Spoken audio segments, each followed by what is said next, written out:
Hello and welcome to part three. Unfortunately, I've had a very poor cold the last few days, so excuse me. Well, we have seen so far that their intention is to frighten people into having the vaccine has been taking place, but this method of scare tactics have started to wear thin as more people question what the government have always portrayed as conspiracy theories and even threatened in various ways to bring out laws against anti vaxxers for a start, and people who, as proven now, spread information about the intended reset and New World Order. So they started increasing warnings of possible increased hardships, restriction on people approaching Christmas, over Christmas and beyond Christmas. These threats have indeed come true and are still changing virtually daily, as the government have basically lost control and now flapping, making all the changes all too often and always basically detrimental to the people. Facts and statistics continue to be false and exaggerated, as they find this is the only way possible to scare people. Yes, the vaccine has arrived, and typical the distribution is proving difficult, with the government not being up to the task and with low numbers actually being achieved initially. Someone worked out at the current rate it would take about 2 years based on what they know now. Of course, the actual vaccine has changed from one jab cure all, two jabs but will not cure all, only hopefully lessen the effects, to three jabs or more, or even annually for life, as now they believe we will never cure it like the flu. And just like another strain of flu, it has been with us for natural life. The important point they are not telling us is that they expect to need to update the foreign bodies of controlling our bodies, so will require automatic annual method of updating us via a vaccine. Of course, the scare emphasis of all the different tiers is trying to magnify the dangers whilst keeping a good medical story going. Hard to keep writing new chapters while they and the world roll towards a new agenda. In approximately which is supposed to kick off after the second Davos meeting in the middle of the year. This will, very unusually, be the first year that there has ever been the need for two Davos meetings.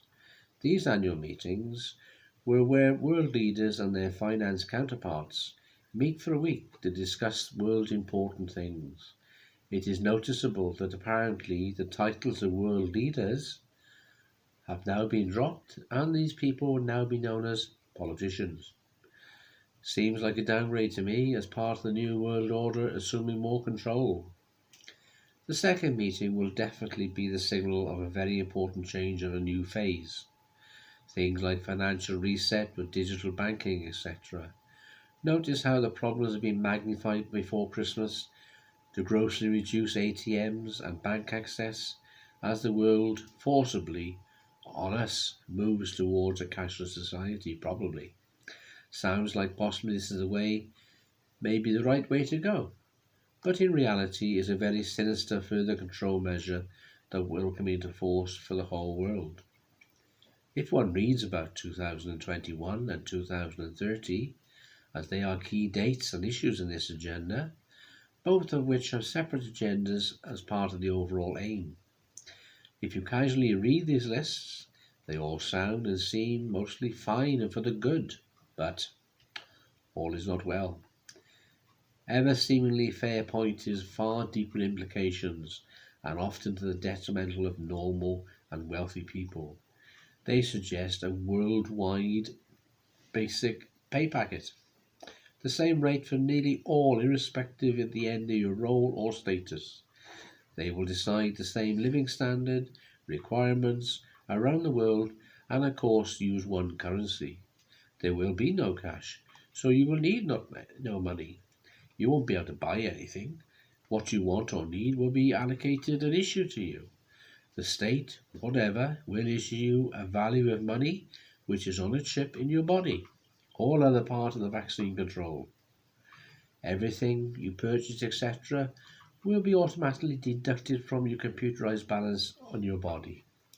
Just one element. They have stated that they will force the upper middle class down to a one level lower level status for all. Now that should make many of you sit up and think harder. Do not forget that much of what I say is available on many sources around the world and written by many a more qualified and knowledgeable person than me. If you like this and you have a share and like button, please bless them. Also, if you have a subscribe button, please bless that because you will get the updates. And at the same time, if it's any way possible, you can share this to other members around the world because we need to get our name um, more widespread known. Please do. We do not have any major sponsors like government officials do. We are on our own, so any donations will be marvellous and gratefully expected. But we need to spread around the world to fight. Ours is a peaceful organisation. There will be no marches or demonstrations, etc. And hopefully, with enough people, we will change things by voice and discussion. Stay safe, and I'll see you shortly in part 4. Thank you. Bye.